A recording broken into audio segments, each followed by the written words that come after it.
Number 84 है, the molar elevation constant for water is 0.51, the boiling point of 0.1 molar aqueous NaCl solution is nearly.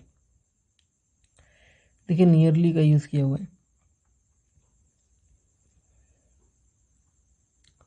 तो boiling point of solution आपको चाहिए, यानी TB चाहिए आपको।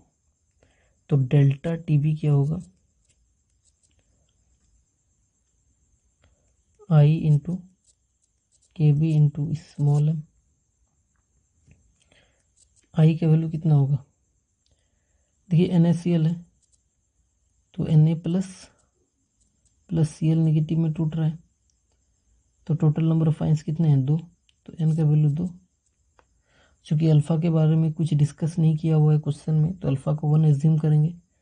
तो अल्फ़ा को जैसे ही 1 मानते हैं तो I n के बराबर हो जाता है, तो I का वैल्यू भी कितना हो जाएगा, 2, यानी 2 इंटू KB का वैल्यू 0.51 है, 0.51 है, इंटू स्मॉल m का वैल्यू 0.1 है, 0.1। देखिए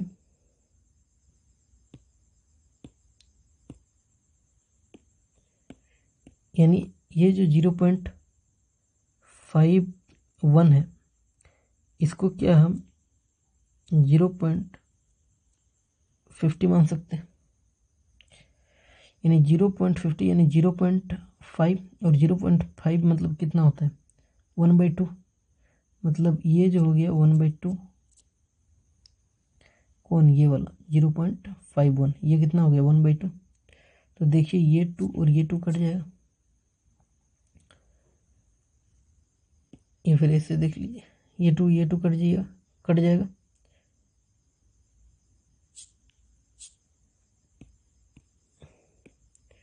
या तो एक बार और लिख लीजिए, 2 इंटू 1/2 इंटू 0.1। तो ये 2 और ये 2 कट जाएगा, तो बचेगा क्या, 0.1 डेल्टा TB।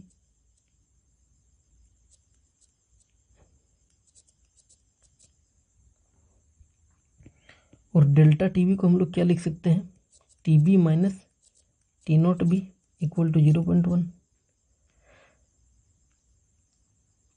तो TB हमको निकालना है, तो ये जब उधर जाएगा तो प्लस में T0B हो जाएगा, यानी T0B प्लस में 0.1, और T0B का वैल्यू कितना होता है 100 डिग्री सेल्सियस, यानी ये हो जाएगा 100 डिग्री सेल्सियस प्लस 0.1, यानी TB का वैल्यू जो आएगा 100.1 डिग्री सेल्सियस,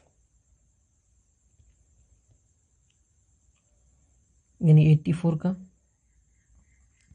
चूँकि देखिए क्वेश्चन में नियरली पूछा हुआ है, तो हम 0.51 को मतलब 0.50 अज्यूम कर लिए, जिससे कैलकुलेशन इजी हो गया, क्योंकि इसको हाफ मान लिए, तो ये 2 और ये 2 कट गया, तो 84 का सेकंड सही हो जाएगा।